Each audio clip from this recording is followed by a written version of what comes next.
quería plantear era respecto a este taller que está haciendo mi señora, es de cómo ciertas personas, yo no sé si eso está dentro de las capacidades de Sergio, pero que a uno no dejan de sorprenderlo, es cuando de repente se acerca a alguien y que si bien el taller, me explicaba Cecilia, no apunta a esto, a comunicarse con tu ser fallecido, sino más bien a desarrollar un poder de intuición que te conecte con un espectro más amplio de la vida, había gente que claramente tenía la necesidad imperiosa de quiero saber cómo está mi mamá que murió hace 3 meses. Entonces ahí comienza el trabajo de esta persona y que como un medio, como una especie de puente y dicen ya, está acá. Entonces uno dice, chuta, ya, pues como la ves tú nomás puede ser cualquier cosa, pero cuando le dice, y tú no le has dicho nada, le dice, sí, mira, la carta que estás buscando está en el segundo cajón en el este. Entonces la otra persona obviamente se figura, ¿cómo vas a saber eso? Y se supone que la persona que está haciendo el ejercicio es porque se lo está contando la mamá. Y que le dice, y que estoy súper bien y todo lo demás. Claro, es el cambio, si se quiere, dialéctico de algo real, que es la carta, con algo que tú consideras irreal, que no ves. Y que es una información que solamente tú tenías. Claro, entonces hay un juego de aquí, bueno... Claro.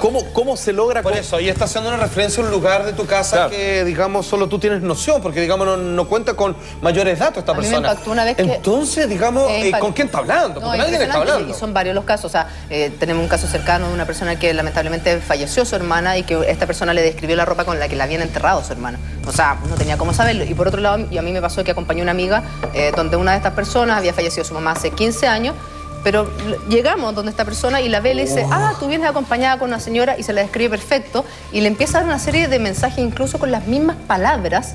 Te estoy hablando de esto, fue hace 5 años, la palabra jaibona no es una palabra que se ocupe mucho hoy día. Jaibona, claro. Sí, porque una es una palabra antigua, exacto. Y le decía que te has puesto jaibona. Y una serie de mensajes con palabras que claramente decía esta señora y que esta persona que no la conocía no tenía por qué saber. Sergio, y eso, lo que está contando la Julia, tendrá que ver no con que la medium, en este caso, vea a alguien, sino que la persona que va con esa carga de la madre. Muchos plantean y que por lo tanto tú, sin darte cuenta, tienes esa posibilidad de cargar. Y obviamente la otra persona que tiene un desarrollo mayor se da cuenta y la describe. En el fondo que lees a la persona a nivel más mental, si quieres, o que también la lees a nivel más intuitivo, corporal. Perdona, pero a ti te pasa algo. Claro. Y tú estás con tu mejor cara. ¿Sabes qué? No, estoy... Pero ¿cómo llega a eso? Yo abrazo esa teoría. Puede ser, pregunta. Pero escúchame, pero a excepción de que si tú no sabes algo, o sea, tú tienes la única información es que se murió tu hermana, estoy inventando, y tú estás con una inquietud con tu hermana y ella te manda un recado de tu hermana que de hecho tú no sabes, como por ejemplo, oye, la carta que estás buscando está acá, y ahí está. Correcto. Y que tú no sabes. La máxima información que puedes pasarle sería que tiene un fallecido y que se llamaba así y así, pero lo que necesitas saber de ella, que ella no se lo puede preguntar porque está muerta, te lo dice en este momento a través de este comunicador. Mira, yo diría que hay casos impresionantes. De hecho, en Estados Unidos una mujer que se llama Eileen Garrett era tan famosa que la mayoría de los senadores norteamericanos le hicieron un fondo para inventar una fundación para investigar sus propias capacidades de medium. O sea, hablamos de alta sociedad. Pero también está el otro caso que decía don Alfredo, respecto a personas que han intentado, yo me voy a comunicar después de la muerte y nunca se han podido comunicar. En el caso de Erich Weiss, que es más conocido como Harry Houdini. Houdini al morir dijo, yo voy a poner un sistema de claves que lo va a tener mi señora Bess, y si yo logro escapar a la muerte, yo voy a intentar comunicarme. Y desde ese día, durante 50 años se han hecho celebraciones todos los aniversarios de la muerte de él, y ningún medio me ha sido capaz todavía de poder averiguar cuál era el mensaje secreto. Después terminaron el tema porque ya pasó demasiado tiempo. Eso comprueba mi teoría. Entonces están de las dos, hay evidencia mixta. Hay de los dos, claro. Sí. Hay algunos que quieren y no pueden, y hay otros que ni siquiera lo habían pensado y sucede. Y hay otros que no quieren y les sucede. Y les sucede también de la misma manera. Ahora, la gran pregunta es, ¿dónde se aloja la persona? O sea, ¿dónde está el fenómeno que llamamos Sergio Chilling, Felipe Vidal, Julia Vial? ¿Dónde se ubica esa persona que comanda? ¿Dónde está esa entidad o realmente no existe y simplemente somos un fenómeno de conjunto que se manifiesta a través de distintas cosas? Bueno, Descartes, gran filósofo, plantea que está la glándula pineal, y por eso ahora muchos grupos de autoayuda hablan de que la glándula pineal supuestamente es el asiento del alma. Él hacía dibujo en esa época y decía, ahí está la mezcla de la mente con la materia. Muchos científicos intentan buscar el fantasma detrás de la máquina, que es esta idea de que de alguna manera existe una energía que nos hace ser conciencia. Hay unos tipos en Estados Unidos, que se llama Hammer, especialmente un anestesiólogo, que habla que hay una sustancia en la célula que se llama microtúbulos, que supuestamente albergarían la conciencia. Y cuando son activados, estos producirían este fenómeno que llamamos pensar. Y cuando las personas están bajo anestesia, tendrían esta sensación de perder toda conciencia de sí, porque esta sustancia, esta estructura dentro de la célula sería inhibida. pero son cosas ya al límite de lo Ahora, posible. Sergio, ¿por qué de alguna manera siempre se dice que los espíritus que quedan dando vuelta acá, tú hablabas de las casas cargadas en Inglaterra, en fin, son espíritus que quedan con cosas pendientes? ¿Están así? Y que por eso no pueden ascender supuestamente a un plano mayor. Claro, bueno, eso ya tiene más que ver con la filosofía y el esoterismo, porque muchas veces se piensa de que personas tienen que de alguna manera estar en esta vida para cumplir ciertos roles.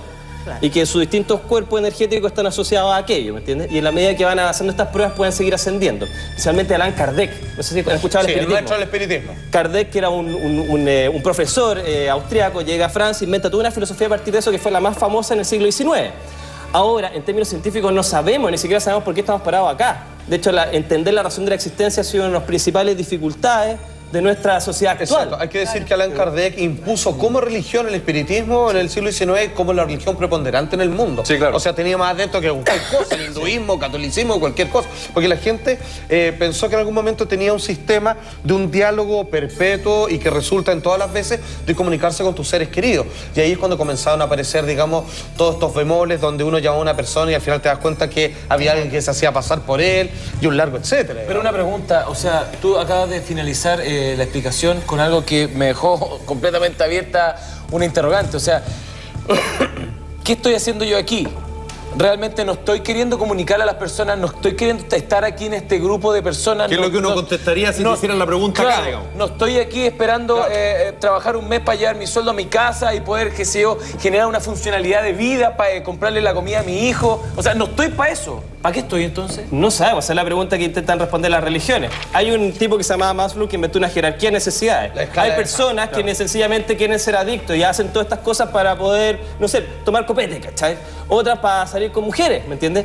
Muchas personas supuestamente en la medida que cumplen ciertas necesidades biológicas, de respeto, de familia, van hasta la punta de la cúspide que decía Maslow, que era la autoactualización, que es la idea que tú como que te sales de la Matrix y dices, ¿cuál es el sentido de mi existencia? Yo tengo que entregar un legado a las personas. Y empiezo a ver la sociedad desde arriba, viendo que esto es como una especie de locura colectiva, esto que llamamos cultura, exacto, que es un momento histórico y que puedo estar sobre él y que puedo entregar de alguna manera un cambio en él, un cambio positivo. Y en un estado zen, donde no importa lo que pase afuera, tú siempre estás inmutable. Estás contento, feliz, pese a los fenómenos exteriores. La mayoría de los grandes líderes son positivos en general, tienen una idea de que entregar amor, entregar una contribución. Y al parecer eso es como entonces que es tan difícil poder establecer el alma justamente porque en una de esas el alma es la honesta. Quizás, eso muchas veces hablan de actitudes morales asociadas con el tema del alma.